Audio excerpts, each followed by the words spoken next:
এসো বন্ধুরা, তোমাদের গল্প শোনাই। সুকুমার রায়ের গল্প রাজার অসুখ। এক যে ছিল রাজা, রাজার ভারী অসুখ। ডাক্তার, বদ্যি, হাকিম, কবিরাজ সব দলে দলে আসে আর দলে দলে ফিরে যায়। অসুখটা যে কি তা কেউ বলতে পারে না, অসুখ সারাতেও পারে না। সারবে কি করে? অসুখ তো আর সত্যিকারের নয়। রাজামশাই কেবলই বলেন ভারী অসুখ, কিন্তু কোথায় সে অসুখ তার কেউ খুঁজে পায় না। কত রকমের কত ওষুধ রাজামশাই খেয়ে দেখলেন, কিছুতেই কিছু হলো না।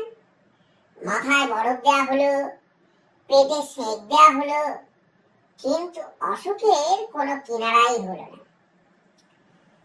তখন রাজামশাই গেলেন ক্ষেপে।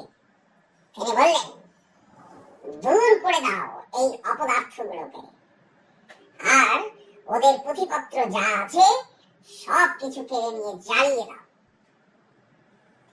এমনি করে চিকিৎসকেরা বিদায় হলেন। ভয়ে আর কেউ রাজার বাড়ির দিকে যায় না। তখন সকলের ভাবনা হলো, তাই তো, শেষটাই কি রাজামশাই বিনা চিকিৎসায় মারা যাবেন? এমন সময় কোথা থেকে এক সন্ন্যাসী এসে বলল, অসুখ সারাবার উপায় আমি জানি, কিন্তু সে ভারী শক্ত। তোমরা কি সেসব করতে পারবে? মন্ত্রী, কোটাল, সেনাপতি, পাত্র মিত্র সবাই বলল, কেন পারবো না, খুব পারবো, জান দিতে হয় জান দেব। তখন সন্ন্যাসী বলল, প্রথমে এমন একটি লোক খুঁজে আনো যার মনে কোনো ভাবনা নেই, যার মুখে হাসি লেগেই আছে, যে সব সময়ে সব অবস্থাতেই খুশি থাকে। সবাই বলল, তারপর? সন্ন্যাসী বলল, তারপর সেই লোকের গায়ের জামা যদি রাজামশাই একটা দিন পরে থাকে, আর সেই লোকের তোষকে যদি এক রাত্রি ঘুমিয়ে থাকেন, তাহলেই সব অসুখ সেরে উঠবে। সবাই শুনে বলল, কিন্তু চমৎকার কথা। তাড়াতাড়ি রাজামশাইয়ের কাছে খবর গেল। তিনি শুনে বললেন, আরে, এই সহজ উপায়টা থাকতে এতদিন সবাই মিলে করছিল কি? এইটা কারো মাথায় আসেনি? যাও যাও, এখনই খোঁজ করে সেই হাসিওয়ালা লোকটার জামা আর তোষক নিয়ে এসো।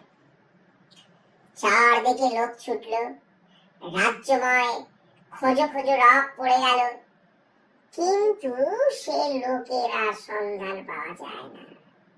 যে যায় সেই ফিরে আসে আর বলে, যার দুঃখ নেই, ভাবনা নেই, সর্বদাই হাসি মুখ, সর্বদাই খুশি মেজাজ, কই এমন লোকের তো দেখা পাওয়া গেল না।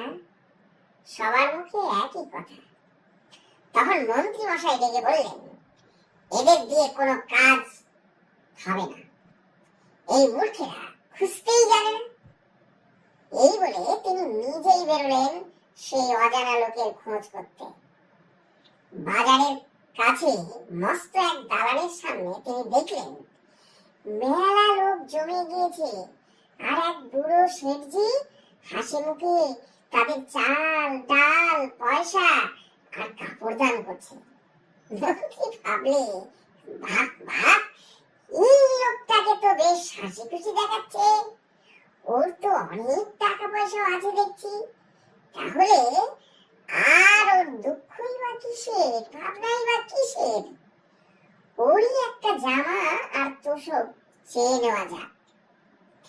মন্ত্রী মশাই এইরকম ভাবছেন, ঠিক সেই সময়ে একটা ভিখারি করেছে কি, ভিক্ষা নিয়ে শেঠজিকে সেলাম না করেই চলে যাচ্ছে।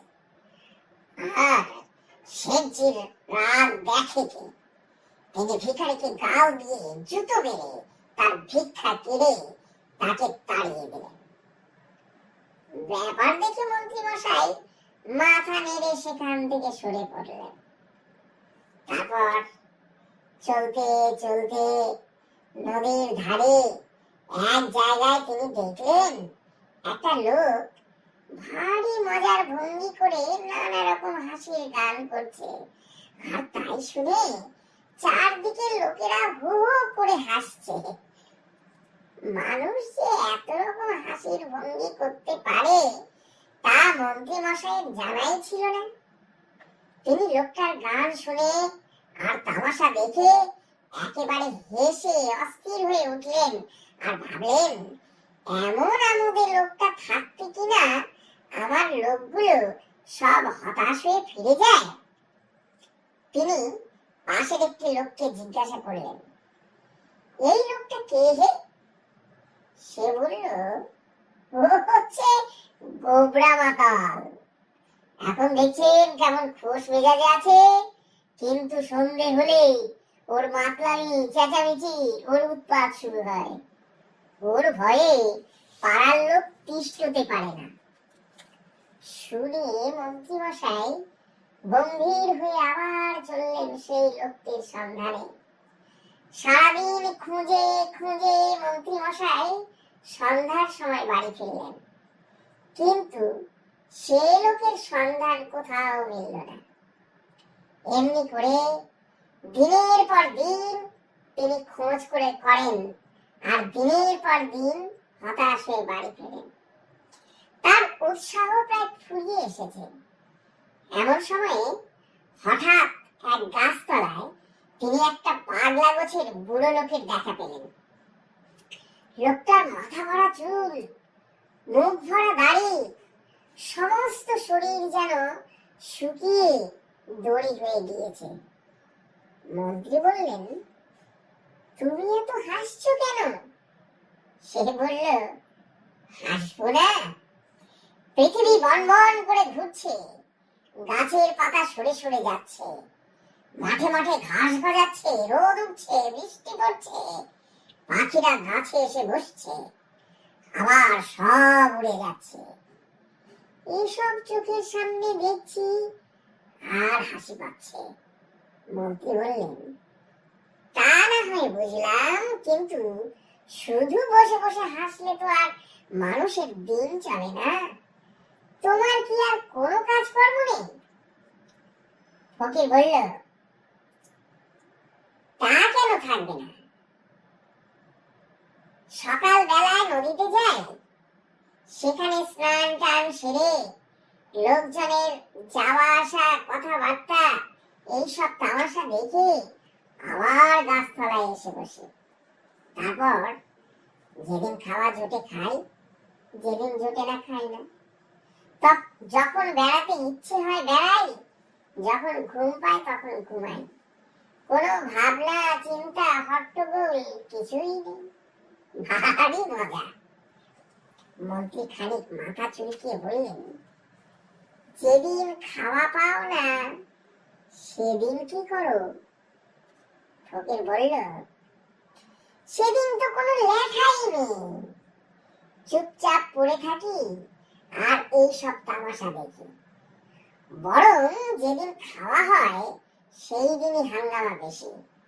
ভাত মাখড়ে, গ্রাস তোলরে, মুখের মধ্যে ঢোকা উড়ে, চিবো উড়ে, গেল রে, তারপর জল খাওড়ে, আঁচড়া উড়ে, আঁচা উড়ে, হাত মুখ মোছড়ে, কত রকম কাণ্ড। মন্ত্রী দেখলেন এতদিন ঠিক মতন লোক পাওয়া গিয়েছে। তিনি বললেন, তোমার গায়ের এক আধখানা জামা দিতে পারো, তার জন্য তুমি যত ইচ্ছা দাম নাও, আমরা দিতে প্রস্তুত আছি। শুনে লোকটা হো হো হো হো করে হাসতে লাগলো, বলল, আমার আবার জামা? এই সেদিন একটি লোক একটি শাল দিয়েছিল, তাও তো ছাই ভিখারিকে দিয়ে ফেললাম। জামাটাও আর ধারই ধার না কোনোদিন। মন্ত্রী বললেন, তাহলে তো মহা মুশকিল। যদি বা একটা লোক পাওয়া গেল, তারও আবার জামা নেই। আচ্ছা, তোমার বিছানার তোষকখানা দিতে পারো, কত দাম চাও বলো, আমরা টাকা ঢেলে দিচ্ছি। এবারে ফকির হাসতে হাসতে লুটিয়ে পড়ল। তার হাসি আর থামেই না।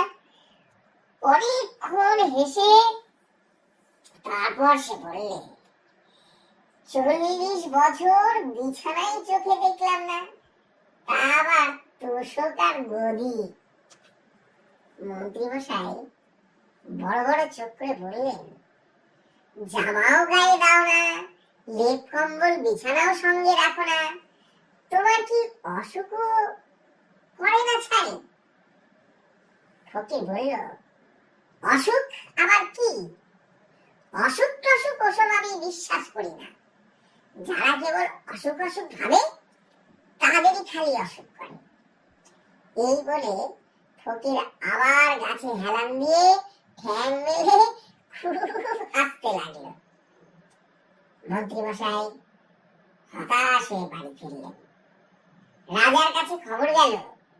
রাজা মন্ত্রীকে ডেকে পাঠালেন, তার কাছে সব কথা শুনলেন।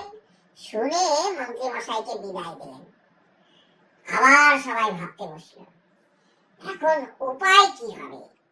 চিকিৎসাও হলো না, অনেক কষ্টে যা একটা উপায় পাওয়া গেল সেটাও গেল ফসকে। সবাই বসে বসে এ ওর মুখ চায়, দীর্ঘশ্বাস ফেলে আর বলে, না আর তো বাঁচবার উপায় দেখছি না। ওদিকে রাজামশাই ভাবতে বসেছেন, আমি থাকি রাজার হালে, ভালো ভালো জিনিস খাই, কোনো কিছুর অভাব নেই, লোকেরা সব সময় তোয়াজ করছেই, আমার হলো অসুখ।